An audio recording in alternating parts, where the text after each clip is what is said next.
गंवार जेठानी के घर आई मॉडर्न देवरानी। मम्मी और कितनी देर लगेगी? वी आर हंग्री, जल्दी करो। मम्मी और कितनी देर लगेगी? वी आर हंग्री, जल्दी करो। बस ला रही हूँ। ये दोनों बाप बेटे भी ना। ये लो अंशु, ये तुम्हारा कटलेट, और अनुज ये तुम्हारा आलू का पराठा। जल्दी। मेज पर अपने अपने पसंद का खाना देखकर अनुज अंशु खुश होकर कहते, टेस्ट में best, mummy is the best. Test में best, mummy is the best. बस बस बस, अब दोनों बाप बेटे ज्यादा मक्खन मत लगाओ। इतने में अनुज को गांव से फोन आता है। हेलो, प्रणाम सोहन भैया। अनुज, तुम्हारी भौजी को लड़का हुआ है। आज 2 दिन हो गए। तुम सभी को छठी में आना है। जी ठीक है भैया, हम जरूर आएंगे। स्वाति, बिंदिया, भाभी को लड़का हुआ है। भैया ने गांव बुलाया है। क्या जेठानी जी को बेटा हुआ है? ये तो बड़ी खुशी की बात है। उनकी भी फैमिली पूरी हो गई। हम जरूर जाएंगे। अगले ही दिन स्वाति दिल्ली शहर से अपनी जेठानी की खुशियों में शामिल होने के लिए जबलपुर गांव आती है। जैसे ही वह आंगन में आती है तभी उसकी सैंडल फिसल जाती है। आउच! अरे रे, तनिक संभाल के देवरानी जी। माथे पर बड़ी सी बिंदी, हाथों में चमकीली पीली चूड़ी, लंबा सा सिंदूर लगाए और सीधे पल्ले की साड़ी पहने जेठानी बिंदिया बोलती है, अरे कैसन बा देवरानी? अरे तुम तो पहचान में ही नहीं आवत हो। एकदम शहर की हीरोइन जैसन लागत हो जीन्स टॉप में, मगर शरीर एकदम सूख के कांटा जैसा हो गया है। कोई बात नहीं, हम तुमको भैंस का मलाई वाला दूध पिलाकर मोटा ताजा कर देंगे। मलाई वाला दूध? याक! देवरानी जी, तुमने कुछ कहा क्या? नहीं तो जेठानी जी। नमस्ते चाची। अंशु, चल खेलते हैं। मम्मी, मुझे दीदी के साथ खेलना है। अरे बबुआ, तो जाओ इनके साथ खेल लो। आंगन गंदा मत करना, वहीं गोबर से लीपे हैं। समाना कहाँ से कहाँ पहुँच गया है, मगर मेरी गंवार जेठानी जी आज भी गाय और गोबर में ही उलझी हैं। भाभी, बड़ी जोरों की भूख लगी है, जल्दी से कुछ बना दो। इस पर बिंदिया गंवारों की तरह जोर से ठहाके मारकर हंसते हुए कहती है, अरे देवर जी, खाना तो सुबह ही बन गए, दाल भात बनाए हैं। सभी साथ बैठकर खाना खाते हैं। तभी आंगन में बंधी गाय भैंस के गोबर के आसपास मक्खियां भिनभिनाती हैं, जिसे देखकर देवरानी कहती है, सोहन भैया, जेठानी जी, आप इन गाय भैंसों के लिए गौशाला क्यों नहीं बनवा लेते और इस मिट्टी के कच्चे आंगन को भी पलस्तर करा लेते। नए जमाने में सभी मॉड्यूलर घर बनवा रहे हैं। बेचारी देवरानी की कही सीधी बात भी गंवार जेठानी को खटक जाती है। देवरानी जी, ई मिट्टी का घर आंगन हमरे पुरखों की संपत्ति है, उनकी निशानी है। हम ईमा खुश हैं। शहर की हो तो ज्यादा मॉडर्न पना नहीं झाड़ो। स्वाति हमेशा से ही शहर के मॉडर्न माहौल में रही थी। वहीं बिंदिया गांव की थी। वो ज्यादा पढ़ी लिखी भी नहीं थी। 2 दिन बीत जाते हैं और फिर, जेठानी जी की कल मुन्नी की छठी है ना, अभी तक टेंट वाला या हलवाई कोई नहीं आया। अरे देवरानी जी, टेंट वाले की का जरूरत है? घर में कोनो बियाह थोड़ी है, मुन्ने का छठियार तो है। थोड़ा बहुत साज सजावट तो हम दोनों देवरानी जेठानी मिलकर ही कर लेंगे। और रही हलवाई की, तो ऊ आके भट्टी माँ हांडी चढ़ाए कच्ची पक्की पूरी पका देगा और नोट झाड़ कर ले जाएगा। खाने का मजा तो मिट्टी के चूल्हे पर आता है। मगर जेठानी जी, कल फंक्शन में इतना सारा दावत का खाना चूल्हे पर कैसे बनेगा और धुआं होगा सो अलग। अरे देवरानी जी, खाने में दाल भात पूरी कचौड़ी तिलौड़ी यही तो बनाना है। ये तो हमरे बाएं हाथ का खेल है। अपनी जेठानी की गंवारों भरी बातें सुनकर स्वाति चढ़ जाती है। ओफो, इस गंवार जेठानी को समझाने में सर खपाना बेवकूफी है। जेठानी जी, आपको जो करना है कीजिए। मैं समझ गई हूँ, आपको समझाने में सर खपाना भैंस के आगे बीन बजाने जैसा है। अरे बात तो हम दोनों देवरानी जेठानी में हो रही थी। ससुर, ये भैंसिया बीच में कहाँ से आ गई? इतने में भैंस रम्हाने लगती है। अरे आवत है बिजली, हम जाने थे तुमरा चोकर भूसा खाए एक समय है। अगले दिन छठियार होती है। अनुज और सोहन राशन ले आते हैं। बिंदिया, तुमने जो भी राशन का सामान लाने को कहा था सब ला दिया है। आटा, चावल, चीनी, दाल, डालडा, मसाले, सब कुछ। ठीक है, तो फिर अभी से ही हम तैयारी में लग जाते हैं। इसके बाद दोनों भाई दूसरे कामों में लग जाते और बिंदिया ओखली में धान कूटते हुए खटिए पर बिछे गुदरी पर सो रहे अपने बच्चे को देख कर गाती है, जुग जुग जिए सो ललनवा, भवनवा के भाग जागल होए। लाल ना लाल हुए हमरो बबुआ, तो सब घर अंजोर भइल हो। आहा, छी, ये जेठानी जी ने तो जैसे कसम खा रखी अपनी गंवार पंती से जीने नहीं देंगी। आज इन्हें समझाना ही होगा। जेठानी जी, बस बहुत हो गया। मैं आपको इतना समझाने की कोशिश कर रही हूँ मगर आपकी गवारपंथी जा ही नहीं रही है। हड़प्पा सभ्यता थोड़ी चल रही है जो आप ओखली में धान कूट रही हैं। इस पत्थर के सिलबट्टे पर मसाला पीसती हैं, गोबर से आंगन लीपती हैं। अरे थोड़ा तो मॉडर्न बनिए। अपनी मॉडर्न देवरानी के झाड़ने पर गंवार जेठानी का पारा चढ़ जाता है और वो पिनक कर बोलती है, बस बहुत हुई गवा देवरानी जी, हम कछु बोलत नहीं है। इका मतलब का शहर में जाकर खुद को का हेमा मालिनी समझती हो? कभी फटा जीन्स पहनती हो, कभी पटर पटर अंग्रेजी छाटत हो। बेचारी देवरानी की आंखों से आंसू टपकने लगते हैं और वह अपनी सफाई देती है। जेठानी जी आप मुझे गलत समझ रही है, मैं तो बस। रहने दो, जितनी तेज दर्जी कैंची नहीं चलाता उतनी तेज तुम जुबान चलाती हो। बस लबर लबर बोलना आता है। बस शाम को छठियार खत्म होते ही टिकट कटा के चली जाना शहर, हम गंवार ही ठीक हैं। इस तरह से दोनों देवरानी जेठानी के बीच बड़ी अनबन हो जाती है। शाम को बिंदिया भारी सी सतरंगी रंग की सितारों भरी साड़ी पहनकर आलता बड़ी सी बिंदी लगाकर गंवार की तरह सजती है। वहीं देवरानी मॉडर्न तरह से हल्का मेकअप करती है, छोटी सी बिंदी, हल्की लिपस्टिक लगाती है। जेठानी जी ये कैसी साड़ी पहनी है आपने और इतना सारा सिंदूर। ये संतरी साड़ी आपके ऊपर जरा भी अच्छी नहीं लग रही है। मैं आपको दूसरी साड़ी देती हूँ, एकदम हल्के बॉर्डर की है, वो अच्छी लगेगी। राहे देव देवरानी जी, अपनी मॉडर्न महंगी साड़ी अपने पास रखो, हम इसी में ठीक हैं। थोड़ी देर में मेहमान आने शुरू हो जाते हैं। तभी चंदा और रोमा खाने की थाली देखकर सबके सामने उसकी बड़ी बेइज्जती करती हैं। अम्मा जी कहा था ना, इस गवार के घर नहीं चलते। दावत के खाने में क्या खाने को मिल रहा है? दाल भात कचौड़ी और तिलौड़ी। कारी बिंदिया तू तो एकदम गवार रह गई। अरे जमाने को ना देखकर तो कम से कम अपनी मॉडर्न देवरानी की तरह थोड़ी तो मॉडर्न हो जा। देखो तो कितनी सुंदर लग रही है और तू एकदम बेलुड़ी बोर्डम लग रही है। न खान पान का पता है, न पहनावे का, और न बोलना बतियाना आता है। अपने गवार होने के चलते जेठानी को सबके सामने जलील होना पड़ता है। उसकी आंखों से आंसू बहने लगते हैं। तभी देवरानी कहती है, बस बहुत हो गया आंटी जी, आपकी हिम्मत कैसे हुई मेरी जेठानी को कुछ भी कहने की? आप उम्र में बड़ी हैं इसलिए मैं आपका लिहाज कर रही हूँ, चली जाइए यहाँ से। तुमने ठीक कहा था देवरानी जी, हम गवार हैं गवार, हमको कछु नहीं आता, हम किसी काम के नहीं। नहीं बिंदिया दीदी, आपकी देवरानी है ना, अब वो आपको सब कुछ सिखा देगी। अपनी गवार जेठानी में बदलाव लाने के लिए मॉडर्न देवरानी अगले ही दिन घर में मसाला पीसने की मिक्सी से लेकर जरूरत का सारा सामान खरीद कर ले आती है और उसे सिखाती है। जेठानी जी, यह है मिक्सर, बटन दबाते ही मसाला पिस जाता है। सिलबट्टे ओखली की कोई झिकझिक नहीं। मिक्सर में मसाला डालकर स्वाति बटन दबाती है जिससे मसाला पिस जाता है। अरे वाह देवरानी जी, ये तो बड़े काम की चीज है। एक बटन दबाते ही गर्र से मसाला पिस जाता है। जेठानी जी, जात है नहीं, जाता है। मशीन चलाना सीखने के साथ स्वाति अपनी गवार जेठानी की लैंग्वेज और उसके लुक में भी एकदम चेंज कर देती है। उसकी सीधे पल्ले की साड़ी और बड़ी सी बिंदी गायब हो जाती है।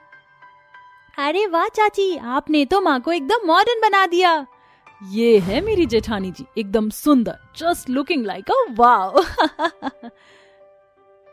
थैंक यू वेरी मच देवरानी जी, मुझको इतना बदलने के लिए। मैं हमेशा तुम्हें गलत समझती रही, कभी सोचा ही नहीं कि ये सब कुछ तुम मेरे लिए ही कर रही थी ताकि मैं जमाने के साथ कदम से कदम मिलाकर चलूं। इसके साथ दोनों देवरानी जेठानी अपनी जिंदगी में खुशी खुशी रहने लगती हैं। मगर आज के समाज में रहने के लिए इंसान का सभ्यता और संस्कृति के साथ मॉडर्न होना भी उतना ही जरूरी है, क्योंकि हर इंसान को माहौल के हिसाब से ढलना ही पड़ता है। परिवर्तन ही प्रकृति का नियम है। उपासना बहू, सारा सामान लिख दिया है? जी माँ जी, मैंने छठ व्रत का सारा सामान लिख दिया है।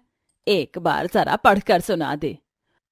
दौड़ा, सूप, गन्ना, नारियल, फल, फ्रूट, मेवा, मैदा, सूजी, घी, सब हो गया। इतने में परी और कीर्ति वहां आ जाती हैं। गुड मॉर्निंग मम्मी जी, क्या बात है, 10 बज गए, अभी तक नाश्ते की मेज खाली क्यों है? परी, तुम्हें नहीं पता क्या घर में छठ व्रत होने जा रहा है? अरे तो छठ व्रत से हम दोनों बहुओं का क्या लेना देना? परी बहू, ये तुम कैसी बातें कर रही हो? उपासना, बबीता, विद्या के साथ तुम दोनों भी इस घर की बहुएं हो और शादी से पहले साल ही तुम पांचों की गोद भरने जा रही, इसलिए तुम्हें भी छठ व्रत रखना चाहिए। अपनी सास की कही छठ व्रत रखने की बात से अमीर बहू कीर्ति बड़े ही घमंड में बोलती है, सासू माँ, ये सारे टैंट्रम हमसे नहीं होगा, और वैसे भी छठ व्रत बहुत ही टफ होता है, फिर हम दोनों प्रेग्नेंट भी तो हैं। पर तुम दोनों के साथ बाकी 3 बहुएं भी तो गर्भवती हैं। देखिए सासू माँ, आपकी तीनों गरीब बहुओं को महान बनने की आदत है एंड इट्स बीन 6 months। कोई बात नहीं कीर्ति, तुम दोनों को छठ व्रत नहीं रखना तो कोई बात नहीं, मैं नाश्ता बना देती हूँ। ये कहानी है गंगा की 5 बहू की, जिसमें से बबीता, उपासना और विद्या गरीब घर से ब्याह कर आई थी। वहीं परी और कीर्ति अमीर घर से थी, जिनकी शादी कबीर और प्रतीक से लव मैरिज हुई थी। हर तरफ छठ पूजा का माहौल छाया हुआ था। ये लीजिए देवरानी जी, मैंने नाश्ता बना दिया, अब दोनों खा लीजिए। अरे बहू, तुम तीनों भी खा लो, तुम माँ बनने वाली हो। हम तीनों बहुएं आज आपके साथ ही खाएंगी, आप भी जल्दी से नहा लीजिए, तब तक हम नहा खा का खाना बना लेती हैं, फिर साथ मिलकर खाएंगे। फिर तीनों गरीब बहुएं रसोई की अच्छे से साफ सफाई करके खाना बनाकर नहाए खाए की विधि पूरी करती हैं। वहीं दोनों अमीर प्रेग्नेंट बहुएं अपने कमरों में बैठी होती हैं।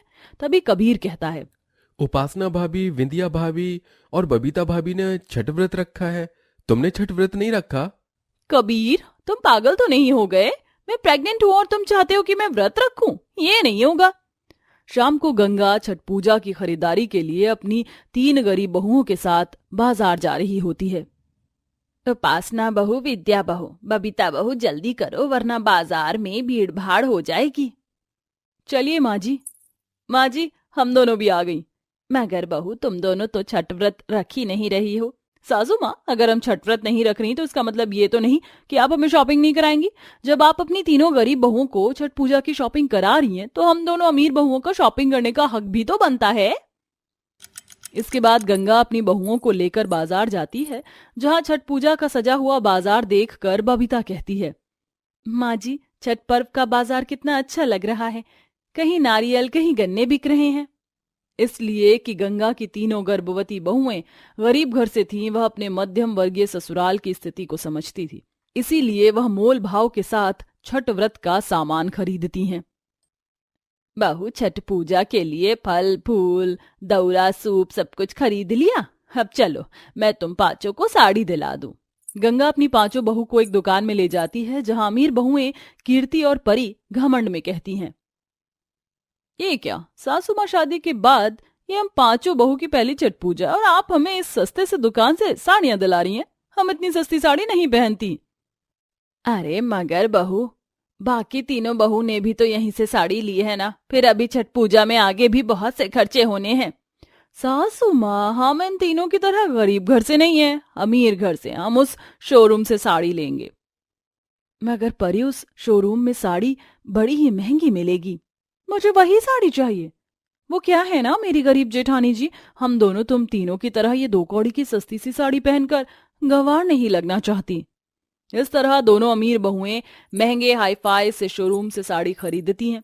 तीनों गर्भवती बहुएं तड़के सुबह उठकर काम करती हैं और मिट्टी का चूल्हा बनाकर पूरा आंगन लीप कर लौकी की सब्जी, चावल, रोटी बनाती हैं। ये देखकर दोनों अमीर बहू बोलती हैं, अरे ओ सासू माँ की गरीब बहू रानियों, घर में एलपीजी गैस खत्म हो गई है क्या, जो तुम मिट्टी के चूल्हे पर लौकी और चावल बना रही हो? देवरानी जी, आज खरना है और छठ व्रत की मान्यता के अनुसार खरना का खाना मिट्टी के चूल्हे पर ही बनता है। हाँ हाँ ठीक है, अब तुम तीनों खाओ ये लौकी और भात और मनाओ छठ मैया का व्रत। मैंने पिज्जा ऑर्डर किया है, डिलीवरी वाला आए तो मेरे कमरे में पिज्जा भेज देना। एक तरफ जहां दोनों अमीर प्रेग्नेंट बहू अपने कमरे में बड़े ही मजे से पिज्जा खाती हैं, वहीं तीनों गर्भवती बहुएं दिन भर की व्रत भूखी शाम को अपनी सास के साथ व्रत खोलती हैं। इसके बाद गंगा कहती है, परी बहू, कीर्ति बहू, कल पहला छठ व्रत है तो तुम तीनों भी तीनों बहू की ठेकुआ, पूरी और गुजिया बनाने में मदद कर देना। उफ, ये सासू माँ को भी ना चैन नहीं है, जब देखो ऑर्डर देती रहती हैं। मगर मैं भी कीर्ति हूँ, चाल चलना मुझे खूब आता है। सासू माँ, मैं जेठानियों का हाथ बटा तो देती, मगर ये सारे पकवान मुझे बनाने कहाँ आते हैं। और अभी कल के छठ पूजा के लिए मुझे बहुत सी तैयारी भी करनी है, पार्लर भी जाना है। कोई बात नहीं माँ जी, हम तीनों बहुएं मिलकर छठ पूजा का सारा पकवान बना लेंगी। छठ पूजा की भोर से ही व्रत भूखी भक्ति के साथ तीनों गर्भवती बहुएं मिट्टी के चूल्हे का धुआं झेलकर बहुत सारे पकवान बनाकर दौरा सजाती हैं। वहीं दोनों अमीर प्रेग्नेंट बहुएं शाम को पार्लर से सज कर आती हैं। फिर तीनों गर्भवती बहू छठ पूजा का दौरा माथे पर उठा लेती हैं और नंगे पांव छठ घाट जाती हैं। चलिए माँ जी, चलते हैं। सासू माँ, हमें यहाँ से इतना दूर छठ घाट तक पैदल जाना है? ये हमारे बस की बात नहीं है। हम प्रेग्नेंट हैं, हम गाड़ी से आएंगी। जहाँ दोनों अमीर प्रेग्नेंट बहुएं गाड़ी से छठ घाट पहुंचती हैं, वहीं तीनों गर्भवती बहुएं अपने सर पर छठ पूजा का भरा दौरा लिए छठ घाट आकर पानी में खड़ी होकर सूर्य देव को अर्घ देती हैं। वहीं दोनों अमीर प्रेग्नेंट बहुएं पानी के दूर खड़ी तस्वीर खींचती हैं और रील बनाती हैं। इसके बाद तीनों बहुएं एक दूसरे को सिंदूर लगाती हैं। जैसे ही वह परी और कीर्ति को सिंदूर लगाने के लिए आगे बढ़ती हैं, तभी वह चिढ़ जाती हैं। ये क्या कर रही हो तुम तीनों? हमें ये पीला सिंदूर नहीं लगाना। हमने इतना महंगा मेकअप कराया है, हमारा मेकअप बिगड़ जाएगा। ऐसा नहीं बोलते देवरानी जी, छठी मैया की बहुत बड़ी मान्यता है और उनको चढ़ाया सिंदूर लगाने से पति की उम्र लंबी होती है और होने वाली संतान दीर्घायु होती है। ओ प्लीज, हम ये सब नहीं मानती। ये कहते हुए परी अपने सर पर लगे सिंदूर को पोंछ देती है। इसके बाद 5 बहुएं घर आ जाती हैं, मगर लापरवाही के चलते सीढ़ी से परी का पैर फिसल जाता है। मेरा बच्चा, मुझे बहुत दर्द हो रहा है। सभी परी को लेकर अस्पताल भागते हैं। थोड़ी देर बाद, डॉक्टर साहब, मेरी बहू, उसका बच्चा, वो दोनों ठीक तो हैं? देखिए, उनकी हालत बहुत ही कॉम्प्लिकेटेड है। हमें नहीं लगता कि उनका बच्चा बच पाएगा। ये सुनकर सास गंगा की आंखों से झरझर आंसू बहने लगते हैं। तभी तीनों गरीब गर्भवती बहू उसे हिम्मत देते हुए कहती हैं, छठी मैया पर भरोसा रखिए माँ जी, वो अपने छठ पर्व के दिन हमारे घर से खुशियां नहीं छीन सकती। इसके बाद तीनों व्रत भूखी हुई छठी मैया से रो रो कर विनती करती हैं, जिससे कि परी और उसका बच्चा दोनों बच जाते हैं और उसके होश आने पर कीर्ति उसे सारी बात बताती है। इसके बाद ना सिर्फ परी और कीर्ति को छठी मैया पर भरोसा होता है, बल्कि उनका मन बड़ी आस्था से भर जाता है और अगले दिन उपासना, विद्या और बबीता के साथ वह दोनों भी आंचल फैलाए सूप में प्रसाद लिए पानी में खड़ी होकर अर्घ देती हैं। हे छठी मैया, मैं आपका धन्यवाद देती हूँ जो आपने मेरी कोख उजड़ने से बचाया। इसलिए ये जोड़ा सूप का प्रसाद में मैं आपको अर्पण कर रही हूँ। इसके बाद तीनों बहुएं अपनी सास को भर मांग सिंदूर लगाकर पांव छूती हैं। दोनों अमीर प्रेग्नेंट बहुएं भी अपनी सास के पांव छूकर कहती हैं, माँ जी, हम जानते हैं अमीरी के घमंड में हमसे बड़ी भूल हुई है, मगर अब मैंने पूरी तरह से छठी मैया के छठ पर्व की मान्यता और उनकी दया को अपने पर होते हुए देखा है। अपनी बहू की मांग में भी ये सदा सुहागन रहने के सिंदूर भरकर हमें आशीर्वाद दीजिए। परी बहू, कीर्ति बहू, आज मैं बड़ी खुश हूँ क्योंकि मेरी 5 बहुओं ने छठ पर्व किया है। दूधो नहाओ, पूतो फलो। गंगा दोनों प्रेग्नेंट बहू को छठ पर्व का पीला सिंदूर लगाती है, जिसके बाद 5 प्रेग्नेंट बहुएं छठ घाट पर अपने दौरा में से भक्तों को ठेकुआ, गुजिया का प्रसाद बांटती हैं और 5 बहुओं की छठ पूजा खुशी से बीतती है।